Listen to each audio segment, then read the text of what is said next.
Сәлем достар, менің каналыма қош келдіңіздер. Бүгін сіздерге тирольский пирогтың тегін мастер-классын өткіземін. Бұл өте керемет мастер-класс, әсіресе кондитерлерге сондай таптырмас мастер-класс. Бұл рецепті сіздерге ешкім тегін бермейді мен сияқты. Сол себептен менімен бірге болыңыздар және видеоны аяғына дейін көріңіздер. Ең алдымен пирогтың қамырын жасаймыз. Ұнға барлық құрғақ ингредиенттерді қосып, венчиктің көмегімен араластырамыз. Кейін май қосамыз да қолымызбен осындай ұнтақ жасаймыз. Енді бір жұмыртқа қосамыз, одан кейін қаймақ қосамыз да барлығын қасықтың көмегімен бірінші жақсылап араластырып аламыз.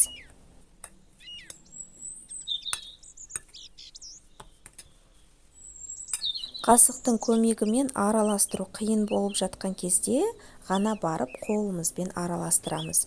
Бізде өте жұмсақ, эластичный қамыр болу керек. Ешқандай үстінен ұн қоспаңыздар. Және де осы дайын қамырымызды холодильникке салып қоямыз. Енді пирогымыздың қайнатпалы кремін жасаймыз. Сүтімізді осындай сотейникке құйып аламыз, ваниль қосамыз да барлығын венчикпен араластырып, плитаға қоямыз, тек сүтті қайнатпаймыз. Енді бөлек ыдысқа қант, жұмыртқаның сары уызын, крахмал, ұн барлығын салып, венчикпен араластырып, артынша кішкене сүт құямыз да барлығын бір келкі масса болғанға дейін жақсылап тұрып араластырамыз. Міне бізде осындай бір келкі масса болу керек. Енді осы ыстық сүтімізді венчиктің көмегімен араластыра отыра құямыз.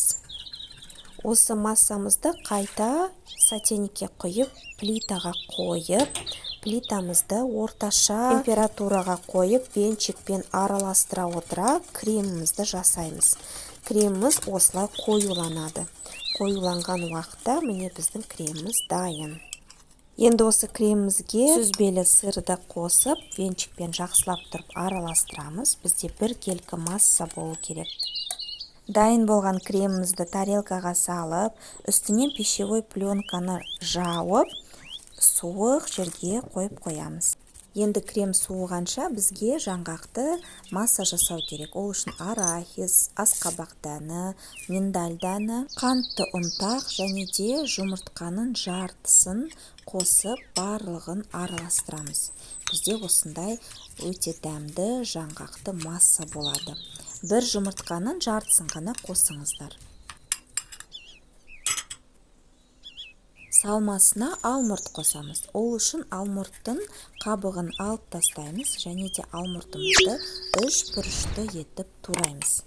Алмұртымызды бірінші екіге бөлеміз, одан кейін төртке бөліп аламыз. Ішіндегі дәнегін алып тастаңыздар. Міне енді қамырымызға кірісеміз. Ол үшін холодильниктен суып тұрған қамырымызға кішкене ғана ұн қосамыз да, кішкене араластырып, енді диаметрі 20 сантиметр осындай формаға қамырымызды орналастырамыз. Міндетті түрде бортиктарын осындай ұзын етіп жасаңыздар. Сіздердің сол кезде пирогтарыңыз әдем болады және де барлық салған салмалары сиятындай болу керек. Міне қамырымызды осылай әдемі етіп орналастырамыз. Енді суып тұрған кремімізді алып, осының ішіне орналастырамыз. Кремді қасықтың көмегімен осылай орналастырып аламыз. Енді осы кремнің ішіне қарай тығыздап алмұртымызды саламыз. Міндетті түрде кремнің ішіне тығыздап салыңыздар.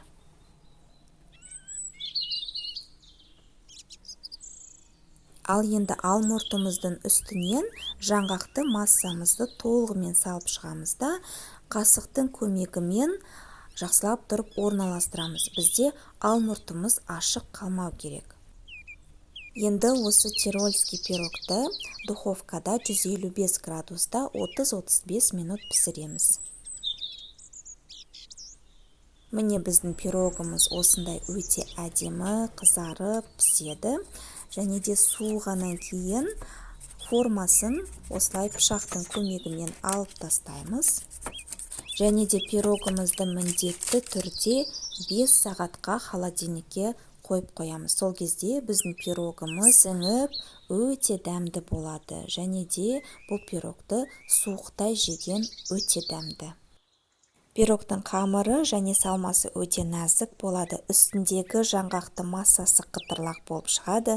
Сіздерге таптырмас мастер-класс деп сенемін. Міндетті түрде осы рецептпен жасап көріңіздер. Және де менің каналыма тіркеліп қойыңыздар. Алдыда әлі өте көп рецепттер болады. Келесі кездескенше күн жарқын.